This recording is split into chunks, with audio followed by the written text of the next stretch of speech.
everybody, and welcome to the latest issue of Dialogue Out Loud, where we're previewing the winter 2024 issue of Dialogue, a Journal of Mormon Thought.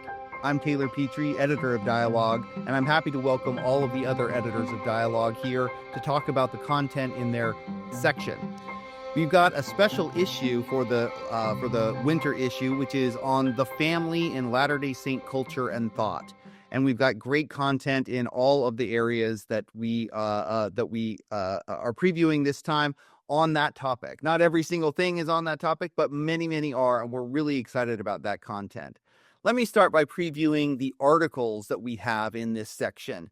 The first article that we have is by James Faulconer on a philosophy of marriage. James Faulconer, for people who don't know, is one of the great, most accomplished philosophers that we have in the Latter-day Saint tradition that's currently living and working right now, retired professor from Brigham Young University, publisher of many things. And this is a really wonderful, thought-provoking piece on a deep reflection on the philosophy of human relationships, specifically in marriage. And I'm really excited about that one. We've also got a couple of new articles. I've got to pull them up again here. From some new scholars. One is by Kate Mower, an excellent new piece on LGBT activism and rights issues in Central Europe. Rule of Lawyers, Latter-day Saint Entanglement in Eastern Europe, Anti-LGBTQI plus legislation. This is a fantastically researched piece of the church's involvement in the same-sex marriage politics in Eastern Europe. And I think people are going to be really interested and surprised by some of the research that comes out of this one. We've also got Elizabeth Mawlam's article, The Legacy of 1960s New Era and Singing Mothers Tours, on Latter-day Saint gender roles and the family in Great Britain. I'm really proud that we have articles that are dealing not just with the family in North American contexts, but in global context in this issue, and really looking forward to everybody getting to read these. Let's next go to Charlotte Hanson-Terry, our Personal Voices editor, to talk about the content in her section. So we have 5 great Personal Voices essays in this special issue, and they all relate with these themes of family as well.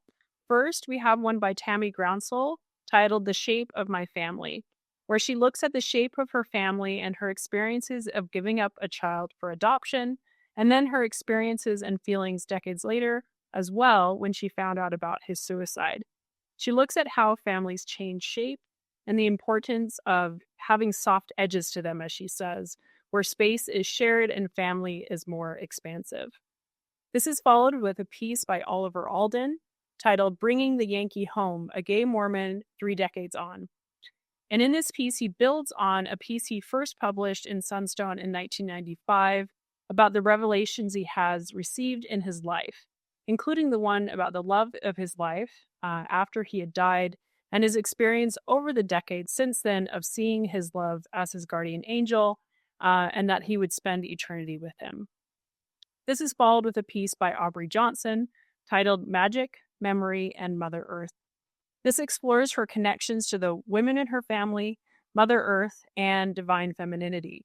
She talks about her work to reconnect and reclaim her essential self, to slow down and look closely at the tiniest details that show magic, to pay attention to the many channels through which God can speak to her, including through her own body. Following this is one by Catherine Paul titled Don't Worry, Be Happy. And in this piece, she talks about her genealogical work for her Polish ancestors and the healing blessings she received from temple work after the trauma of her son's suicide. And she also talks about how she knows her son wants people to savor the present and the precious gift of a body. Finally, we have a piece by Bridget Verharen titled Panini and Psilocybin, and she's talking about her experiences in what's called the Panini generation, and this means you're caring for your aging parents, but you're also still raising children. She talks about how she approaches grief and her experiences using psilocybin therapy, and how it helped her gain space to be more thoughtful in how she responded to various events and emotions that she has in her life. So again, all of these pieces together fit very nicely with our theme. There's a lot of different overlaps between the pieces, and I know that our readers will really enjoy this collection of 5 essays. Charlotte, these were all such excellent pieces, and I'm really excited for people to read them. Teresa Wellborn is our poetry editor. Teresa, can you talk about some of the poetry that we've got in this issue? Absolutely. We are going around the world with families in this issue, starting with a road trip after a brother's funeral, traveling the interstate after my little brother's funeral by Anita Tanner, parallels wrecked trailers roadside with the wreckage of family and self after the death of a beloved brother. Anita Tanner is a very excellent writer, and I'm looking forward to sharing her writing with all of you. Also, we have Under an Illness of the Moon by Dixie Partridge. It takes the maternal notes such as motherhood and grandmother rocking a sick child, and the fear of, is that child going to get better or worse or better, and the fevered nightmare that is. Next up, Kevin Kline writes a poem that has lighter notes, entitled Allergies, and this is a lovely ode to mothers. Um, and I love how he makes note of all the various and sundry pets that maybe a household would have. That, of course, the mother figure is part of that, tending to the animals, the rabbits, the ducks, the cats, and the dogs. That maybe mother never really wanted, but they had anyway. So I love the tongue-in-cheek, the wry humor there. Next up, Darlene Young, a favorite for many of us and a prior dialogue known editor, poetry editor. She writes kind of a steamy poem for My Husband Who Doesn't Worry. Taking a quick quote from that, she talks about a husband and wife, comparing them with Adam and Eve. And so she talks about them being a fine pair. I love the ending of this poem. So she could crawl into the cave of him next to his heart, under his arm. I love the smoldering love in this poem. Darlene is just a master of words. She's a wordsmith. So that poem is a joy. Two more. The next one, Night Prayer at Binh Duong. We visit Vietnam. And this is a poem by Simon Peter Egertson. And it's a celebration of Hai Loc, which is Vietnamese New Year. There's a custom where plucking a flower from a branch of a tree, and it symbolizes new life and prosperity. And he has a way with words where he distills these experiences into like glowing, it's hard to put into words really, glowing prose. His diction is quick and deft and heartfelt. One quick quote from here. They loft 4 deep wishes to Lord Buddha, push luck to the souls of departed ancestors. 3 repetitions will be enough this evening. May we be filled with loving kindness. May you be well. May we be peaceful and at ease. May you be whole. Very beautiful poem. And the ending of that is stunning, which I won't spoil. You'll have to read it.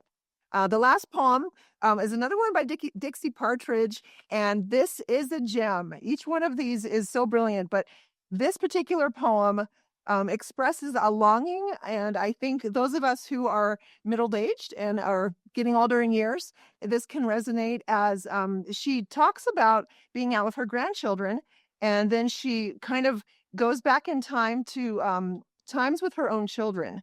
And a quick excerpt from here, just evenings back, weren't there young voices lasting each summer dusk, their hidings, their countings, red light, green light, run sheep run, a sound of crickets enlarging night's deep lavender, its slowed expanding kingdoms.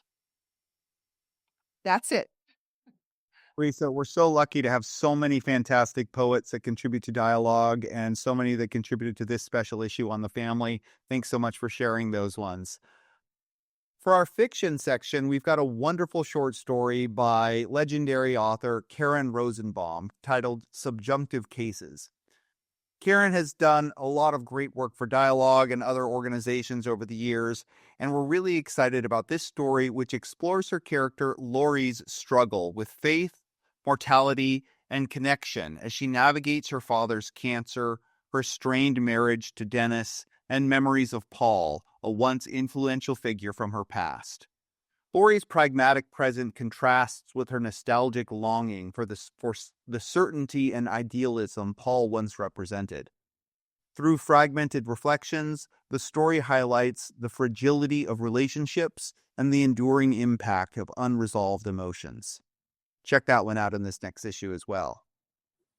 Let's turn to Caroline Klein, our nonfiction book review editor, to tell us about some of the book reviews that we've got in this issue. Yes, we have a number of great book reviews. First off, Robert Reese has written a review essay on Sarah Patterson's book, The September 6th and the Struggle for the Soul of Mormonism. Reese uses her book to springboard into his own experiences with church authority and the ways he has navigated that authority as a Mormon progressive. Next, we have Christopher Blythe, who reviews Stephen Taysom's book, Like a Fiery Meteor, The Life of Joseph F. Smith. This chronological account of Smith's life takes readers through various moments in LDS history, and Blythe praises the book for many reasons, but particularly for its sensitive and balanced coverage of difficult episodes in Smith's life, such as his troubled first marriage, which did involve spousal abuse. And finally, on my end, we have Shiloh Logan reviewing Patrick Mason and David Pulsper's book, Proclaim Peace, The Restoration's Answer to an Age of Conflict. This book, Logan tells us, argues that nonviolent peace building is at the heart of a restored gospel, and it lays the groundwork for Latter-day Saints to build a more peace-centered religious community. Very excited about these books and the book reviews that accompany them. All of them were glowing reviews, is my memory, and I'm really excited to have people experience those. Andrew Hall is our nonfiction book review editor. Can you tell us about what you've got in your section? We have one book, a review of Karen Anderson's What Falls Away. Now, this is a spicy review. This is a very highly regarded book. The novel won the 2023 Association for Mormon Letters Award, and it was very highly regarded. Briefly, it's about a young woman who was pregnant at 17 in the 1970s in a small rural Utah community and was pressured to give up her baby and for adoption and basically cast out of our community. And then, so the story flashes back to that, but it's mostly about her returning to her hometown after nearly 40 years and drawn back into these traumatic scenes of her young adulthood, and tries to reconcile her past with this fiercely beautiful landscape that shaped her. If the reviews of it, the other reviews I've seen have talked a lot about how it deals with radical acceptance and forgiveness, and a lot of talk about how beautiful and interesting this book is. But the reviewer here, Ann Papworth, although she talks a lot about the positive things, she has some strongly negative critical things to say, let's say. The title of the review is Cheap Social Issue Novel BS versus the Power of the Personal Story. Now, she's quoting the novel with that line, but she has some issues about characterization that makes but very deep and interesting discussion of it. So I hope this will cause some discussion of this very interesting novel. Thank you so much, Andrew. Finally, our art editor, Margaret Olson-Hemming, is going to tell us about the beautiful art that we have on the cover and in the inside. Yes, so since this issue of Dialogue focused on a theme of kinship and family, we wanted the art to reflect moments of intimate relationships. Carrie Ellen Carlisle is originally from Cache Valley, Utah. Her mediums of choice are acrylic painting and digital painting. Carrie's art focuses on everyday family life. She captures family meals, a moment of reading together, and a scene of front porch music making. The art explores the beauty of family life without giving in to too easy answers about those relationships. The pieces we selected for this issue are not limited to the nuclear family. They reflect extended family and chosen family as well. It's a particularly beautiful collection of art, and I love the cover and really excited for people to get it in their hands. Thanks so much, everybody, for putting together such a beautiful issue on the theme of the family in Latter-day Saint culture and thought. I'm really excited for people to experience everything that we've got in this issue. Until next time, see you later.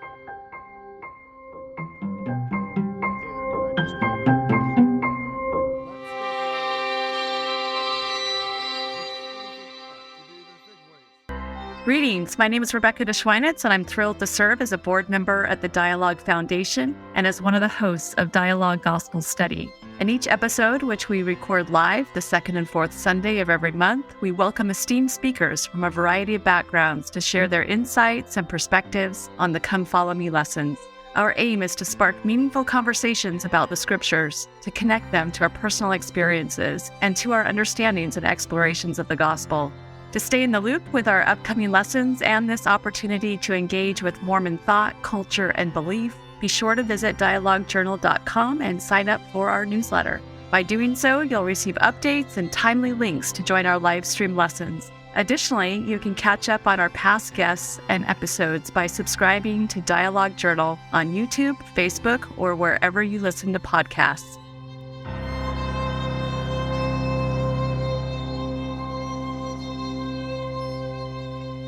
Dialogue Podcast Network.